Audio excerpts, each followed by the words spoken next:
ಮದ್ಯಸಾರ ತೀರಾ ಹೊಸ ವಿನ್ಯಾಸದ ಅಪಾರ ಅವರ ಪುಸ್ತಕ. ಕೆಳಗೊಂದು ಸಾಲು: ಯಾರು ಕೇಳುವರು ನಿಮ್ಮ ಕೊಂಕು, ಸಿಕ್ಕಿರುವಾಗ ಸ್ವರ್ಗದ ಲಿಂಕು. ಈ ಲಿಂಕು ಕೊಡಿಸಿದವರು ರಘು. ಅಪಾರ ಎನ್ನುವುದು ಅವರ ಪೆನ್ನೇಮ್. ಮದ್ಯಸಾರದ ಒಳಗೇನಿದೆ? 30, 60 ಮತ್ತು 90 ಎಂಬ 3 ಭಾಗಗಳಲ್ಲಿ 90 ಹನಿಗಳನ್ನು ಹಂಚಲಾಗಿದೆ. ಅಪಾರ ಅವರ ವೈನೊಂದೇ ಅಲ್ಲ, ಪ.ಸ. ಕುಮಾರರ ಲೈನು ಕಂಪನಿ ಕೊಟ್ಟಿದೆ. ಇನ್ನೊಂದು ವಿಶೇಷ, ಸಂಜೆ ಹೊತ್ತು ಬಿಡುವು ಮಾಡಿಕೊಂಡ ಎಲ್ಲ ಗೆಳೆಯರಿಗೆ ಇದನ್ನು ಅರ್ಪಿಸಲಾಗಿದೆ. ಮದ್ಯಸಾರದ ಮೊದಲ ನೊರೆ ರತ್ನನ ಮಾತುಗಳಿಂದಲೇ ಉಕ್ಕುತ್ತದೆ. ಪದುಗಳು ಚಂದಿದ್ರೆ ಹೆಂಡಕ್ಕೆ ಸಿಪಾರಿಸಿ, ಚೆಂದಾಗಿಲ್ದಿದ್ರನಕ ತಪ್ಪಿಗೆ ಬೇವಾರಿಸಿ.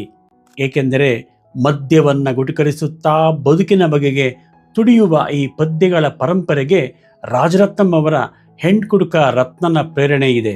ಎನ್ ಪ್ರಹ್ಲಾದ್ ರಾಯರ ಅಮಲಿನ ವಚನಗಳು ಮತ್ತು ವೈ.ಎನ್.ಕೆ. ಅವರ ತೀರ್ಥರೂಪ ಸಂಕಲನಗಳ ಸಾಲಿಗೆ ಅಪಾರ ಅವರ ಈ ಮದ್ಯಸಾರವೂ ಸೇರಿಕೊಂಡಿದೆ. ಕುಡುಕನ ಮಾತಿವು ಏನು ಕೇಳುವಿರಿ ಎಂದು ತಣ್ಣಗೆ ಆರಂಭವಾಗುವ ಸಾಲುಗಳು ಯಾರು ಕೇಳುವರು ನಿಮ್ಮ ಕೊಂಕು, ಸಿಕ್ಕಿರುವಾಗ ಸ್ವರ್ಗದ ಲಿಂಕು ಎಂದು ಮುಂದುವರಿಯುತ್ತಾ, ಕುಡಿಸಲಾಗದ ಜಾಣರೆ ಅಯ್ಯೋ ಬಿಡಿಸುವ ಹಠಬೇಕೆ ನಿಮಗೆ ಎಂದು ಪ್ರಶ್ನೆಯನ್ನು ಮಾಡುತ್ತದೆ.